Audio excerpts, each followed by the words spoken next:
Alors c'est vrai que la pertinence que j'ai dans ma nouvelle activité de coach, c'est que les situations, je les ai toutes connues. Et j'ai fait un travail sur moi pour ne plus, sur des situations que j'entends de la part de l'autre, ne pas être en conseil ou en c'est comme ça qu'il faut faire. Tout ce que j'apprécie aujourd'hui, c'est de laisser l'entrepreneur que je rencontre m'expliquer les choses, aller jusqu'au bout et de comprendre qu'est-ce qu'il y a derrière cette attitude et lui poser des questions pertinentes pour l'amener la prise de conscience que moi j'ai pu avoir précédemment. Parce que ces situations qui m'exposent, moi je les ai connues. Avoir un ouvrier qui vole, avoir des clients qui essayent de me raconter une histoire, avoir des prix qui sont trop hauts, me poser des questions.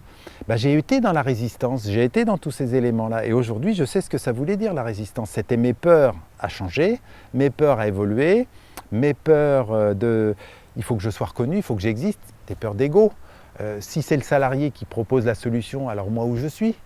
Ça, c'est pas le problème. C'est au contraire, le grandissement, c'est de savoir l'écouter et puis de savoir l'accompagner pour que lui-même grandisse, d'apprendre à l'autre. Alors ça, c'est des situations, j'ai connu beaucoup de situations en entreprise qui me font aujourd'hui avoir une compréhension et une acceptation de ce que l'entrepreneur m'explique, parce que ces situations-là, je les ai connues.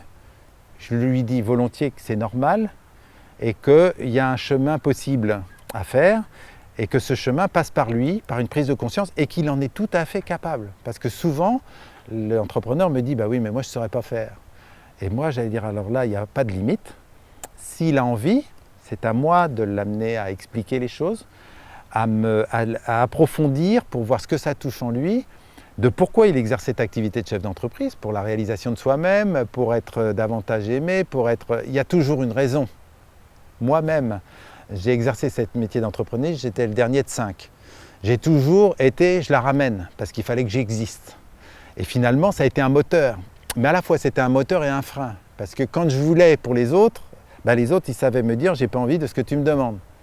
J'ai mis très très longtemps à apprendre que finalement, je devais profiter de cette énergie, mais ne pas amener l'idée que je te propose quelque chose pour toi et puis voilà ce qui est bon pour toi.